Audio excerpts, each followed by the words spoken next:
Is it possible to take anything seriously anymore? I can't think of a single big tragedy or death recently that hasn't been turned into a meme or AI slop within days of it happening. Comedy has always been used as a way to produce relief from tragic situations, and in the right time and doses, it does exactly that. But it feels like Gen Z is cognizant of so many terrible things that are happening in the world that they no longer have the capacity to be empathetic towards it. So today I want to talk about how and why our outlook on horrible events has changed, what forces are encouraging this apathy, and how we can start to unapathize our brains. Firstly, we gotta make something clear. Humans having little to no empathy for other humans is not new, and I think it's important that we talk about this because it'll help us explain why Gen Z is so apathetic later in the video. If you go back to medieval and early modern Europe, the public execution of a criminal was often treated as public entertainment. For centuries, communities would literally gather in town squares and marketplaces to watch hangings, beheadings, and other executions as communal events, which I would have to assume undoubtedly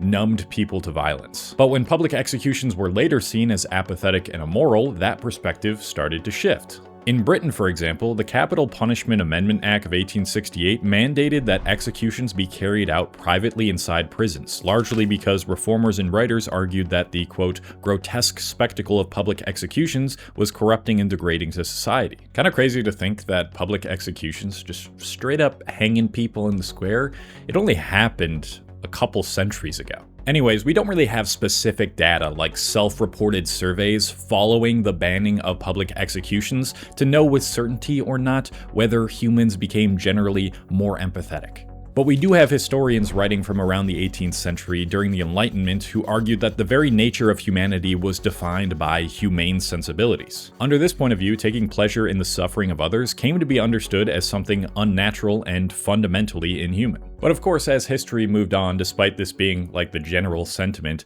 governments and countries, they still needed some sort of excuse to justify their heinous acts. So what did they do?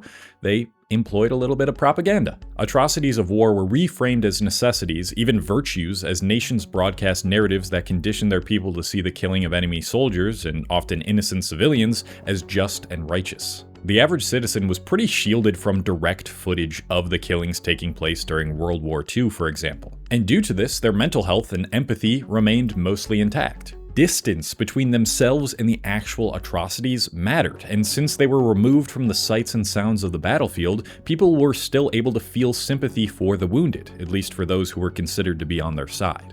But those who did not have the luxury to distance themselves, those who actually participated in the war, experienced mental traumas that they're still dealing with till this day. And I promise this is gonna help us explain Gen Z's apathy. During World War II, military doctors and psychologists used terms like combat stress reaction, battle fatigue, or psychiatric collapse to describe the intense mental strains soldiers faced on the front lines. Labels that, in hindsight, describe what we now refer to as PTSD. And what's one of the most common symptoms of PTSD?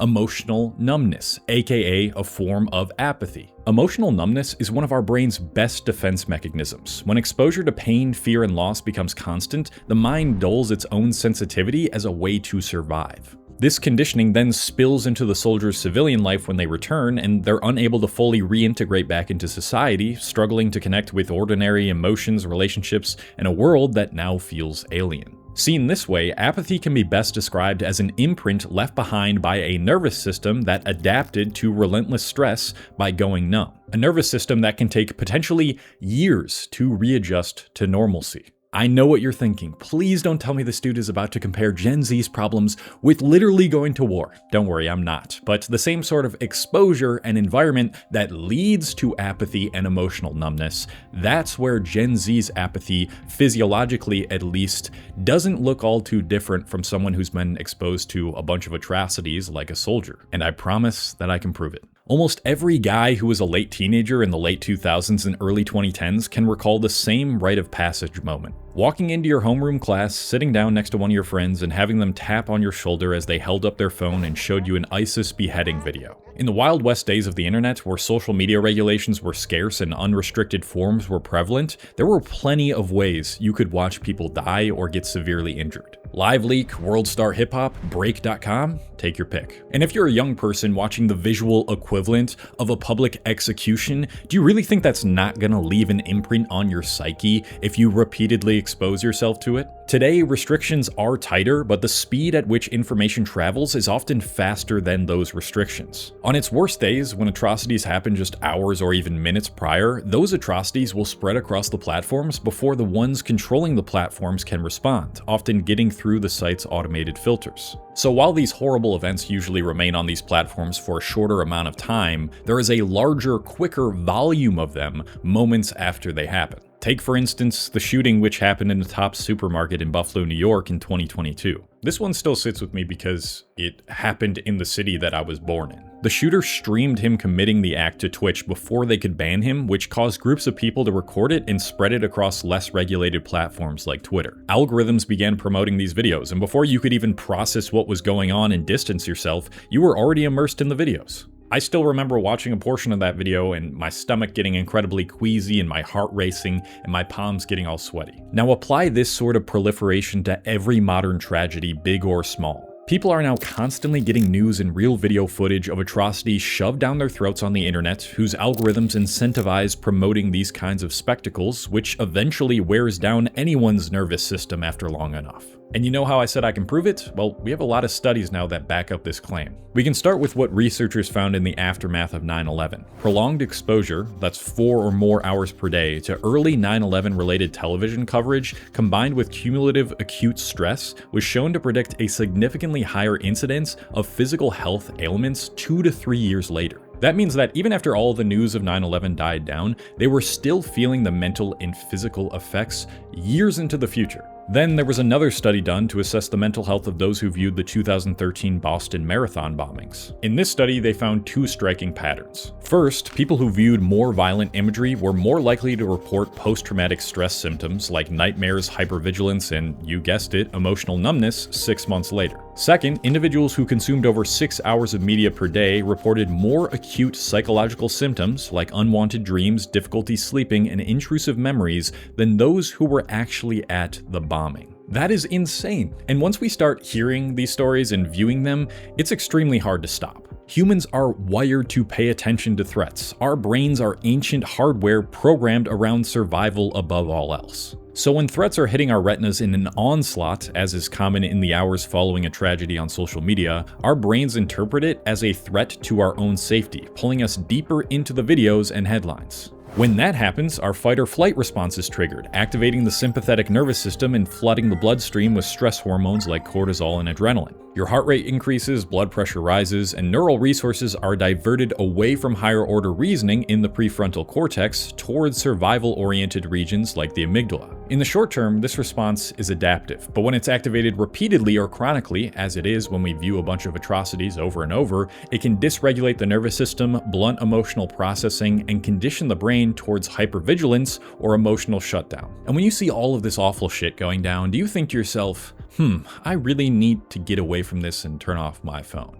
Probably not. When we're distressed, most of us just click on even more headlines like this, making us even more distressed, which starts the cycle over and over again. I've said something similar to this before, but I'm gonna say it again. Gen Z's war is not physical, it's psychological. Well, it's actually like part physical because of all the unhealthy things that exist in the world right now, but it's mostly psychological. And when your nervous system is spending all its time and energy fighting off perceived threats, it can actually start to cause physical health issues. I know that when I'm super stressed, my digestion can get messed up and stop functioning the way it's supposed to, and over time this has created a gut that either performs amazingly or does the complete opposite, if you get what I'm saying. This is something I've dealt with for years now, so I've decided to work with a registered dietitian on the app Nourish. It only took a few minutes to sign up on their website and get matched with a dietitian that specializes in gut health, and it cost me $0 out of pocket for our first session. When I talked to Helen, she was super helpful in explaining how much our moods and what time of the day we eat affects the way our bodies digest it. And Nourish even has an app where you can log your food and track how you're feeling after you eat it, so you can see what triggers your symptoms and what doesn't. Your dietitian can then see those logs and offer recommendations too, like they're working right with you side by side. Even though I'm not someone with a serious health condition, Nourish is great for people like me who just want proactive health care and just need that little bit of extra help when it comes comes to something like gut health or digestive issues. I'm feeling pretty confident that with the accountability and info from Helen that I'm going to start having more days where my gut actually agrees with me than I currently do. And Nourish's whole mission is that they believe that a dietitian is, should, and can now be accessible to all. They take a bunch of different health insurances, and it's just a really dope app. So if you're struggling with accountability, athletic meal plans, knowing whether you should switch your diet or not, or gut health like myself, you can book your first appointment on Nourish by scanning the QR code on screen or by going to usenourish.com/Cole Hastings. That's also the first link in the description. And thank you to Nourish for sponsoring this video. So now you can start to understand why Gen Z would develop an apathetic response to not just atrocities, but to maybe any part of their daily lives that are meant to give them meaning. Much of Gen Z is constantly functioning in this dysregulated state from the content they consume, which shuts off their brain's capacity to empathize with the victims and others in their lives. And if this is happening for years, as it's been happening with most of Gen Z, you eventually get to the point where the only way you can process what you're living through is by immediately turning it into a joke. The latest example of this is what's happened following Charlie Kirk's death. Now, regardless of how you feel about his views, I have a lot of negative things to say about most of his views. That video of him getting shot is pretty fucking brutal. It should make you feel pretty sick to your stomach, but instead for a lot of people, mostly it's just sparked what is now known as Kirkification. All over social media, people are making memes of Charlie Kirk, frequently putting his face on famous celebrities or just random people. That's what this guy who got publicly executed turned into, a meme.